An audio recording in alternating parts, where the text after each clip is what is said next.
Welcome everyone to another Hearts of Iron 4 mod spotlight. This time we're going to be featuring Vanilla Plus, which is a pretty interesting mod, whose main aim is actually just to improve a few areas of the game to overall have a big effect on the actual playing of the game without having too much of a huge change. So essentially, the main areas it changes are the AI, the national focuses for obviously the majors, the 7 majors that are in the game, and then a few other little tweaks like combat width and sometimes events. There's quite a lot of interesting events in the mod that obviously I cannot show you because, well, they appear usually in the first 3 or 4 years of the game, so you're gonna have to play it yourself, sorry. But yeah, they're pretty nice in keeping you interested in the earlier sort of more boring phase of build-up. So let's get right onto it. With the national focuses, as you can see, for example, for France, it mostly looks the same, but there are a few additions. For example, down here in the army focuses, there's a focus to annex Belgium, and the likes. More things for the Spanish Civil War.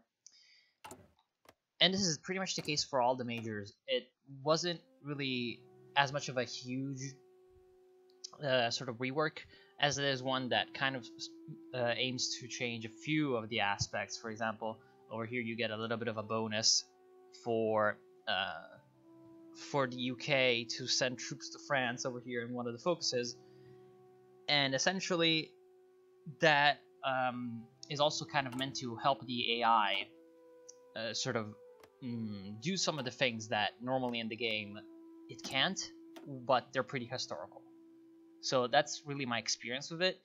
And then there's some space for actual like ridiculous things like the annex Belgium and things like that, which are kind of fun to play with.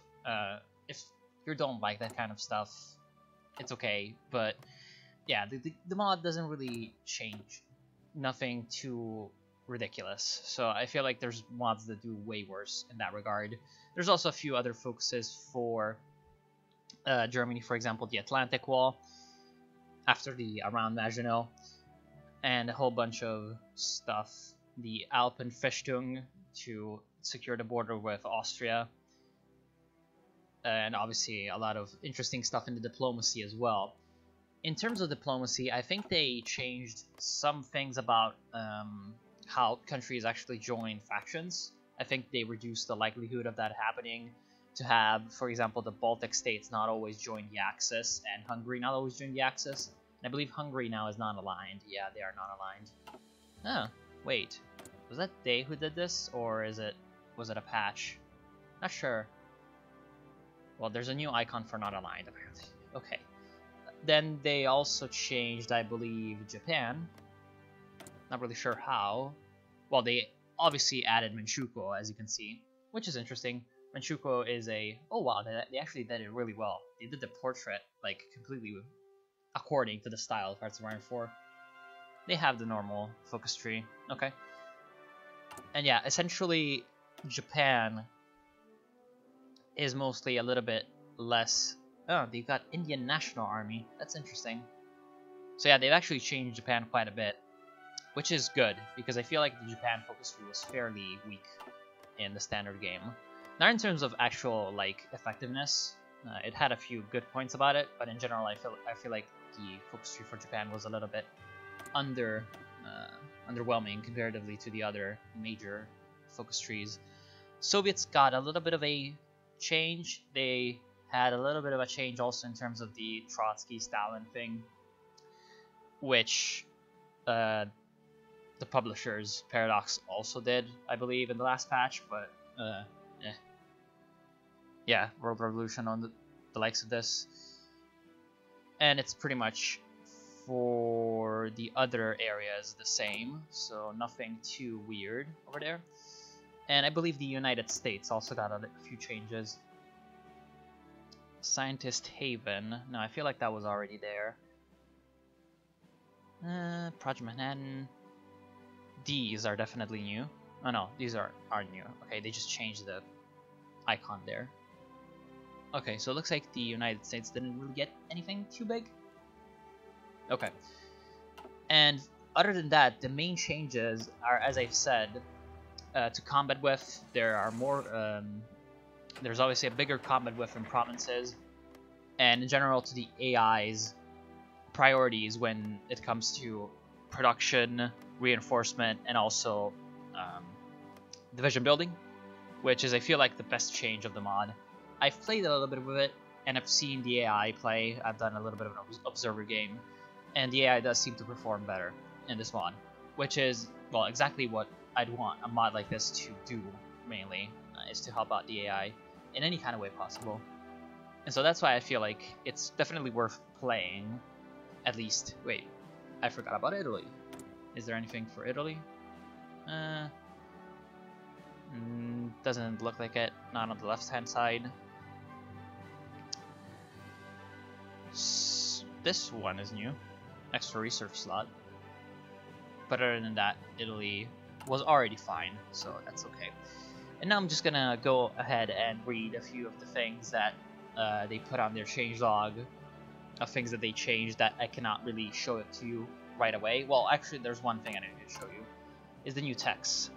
Nothing in the infantry area, which is fine. It's already pretty well done, I feel like. Nothing in the support companies, it's fine. Nothing in the tanks. Although I feel like the tanks could have been changed in some ways, but didn't. Okay. In artillery, they did do the railway artillery text, but they don't work. I'm not sure if it's because I have another mod, which, well, oh no, actually they do work. They increase attack against force. Okay. Interesting. I thought they didn't. I guess that was with another mod that was fucking it up in that regard. They have added battlecruisers. A full line of battlecruisers, not just 2, which is welcome. I'm not sure why you'd like to build battlecruisers, but hey, if you like it, you can do it. Then they added, I believe, something in the air tree? Maybe not. Maybe I was wrong and I was thinking of something else. Did they add anything in the industry? No. Okay. So it was pretty minimalistic, but also pretty useful. And then they just added a whole bunch of events, as I've already told you about. And in general, a lot of event chains also for not only the earlier parts of the game, but also the later stages. For example, events for China, which are very welcome because in the normal game they're pretty underdeveloped over there. Italy can block the Anschluss and bring Austria into their own faction instead of letting Germany take over Austria, which is actually historically accurate, because the first time that the Nazis actually tried to take over Austria was in 1934, and Italy blocked that. Not a lot of people know that, but it was an interesting little piece of European diplomacy there. And the mod is being updated pretty much constantly. If you go look at their changelog in the Steam Workshop page, there's like a few fairly substantial updates, like 3 or 4 major patches. Like I'm talking as big as the game's standard patches. And then pretty much there's been a total of like 12 patches in general, and most of those are pretty big. So yeah, that's obviously pretty good. And they've also added a few states somewhere, definitely in China, and I think somewhere in Europe as well. I'm not sure, I don't remember all the states by heart from the normal game, so I can't really show that to you. Maybe, I'm not sure.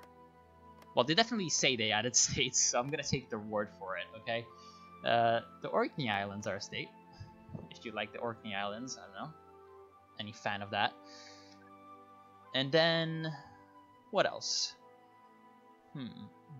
Well, they changed the colors of a few of the countries, as you can see already. For example, I feel like Lithuania got changed, and Turkey got definitely changed a little bit, which is fine. If you enjoy it, that's pretty good.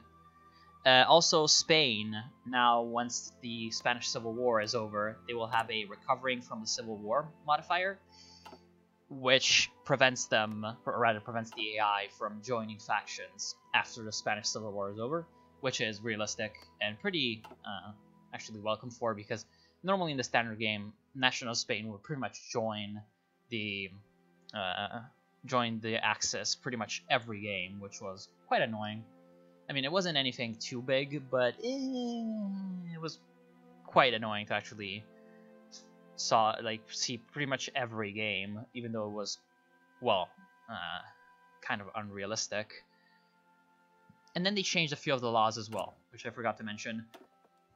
They they changed limited conscription. Now it gives you less recruitable pop and more training time. Obviously, extensive conscription got increased in the training time as well. It used to be 10%, now it's 20%. So in general, conscription doesn't provide you as much manpower. And they also nerfed war economy, which now gives you -1% recruitable pop. So it's a little bit less ridiculous than in the standard game. But they also buffed total mobilization, which now only reduces your recruitable pop by 2.5% instead of 3%, which is also pretty good of a change, because normally that 3% was pretty ridiculous. They've also added some resources around, for example, rubber in the Congo, and in general a bunch of resources to Africa, which is pretty useful because in a normal game there was pretty much nothing there. Unfortunately, it doesn't look like they have added much to South America, so you're still going to have to get a separate mod to add resources to South America if you're into...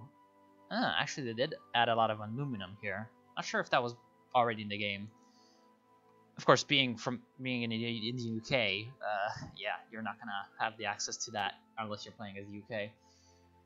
And yeah, in general, those are pretty much all the changes. So I want to thank you all for watching. I hope you will enjoy the mod. As always, the credit goes to the modders who made this wonderful little mod. Links will be in the description. I hope you'll enjoy it, and I'll see you soon.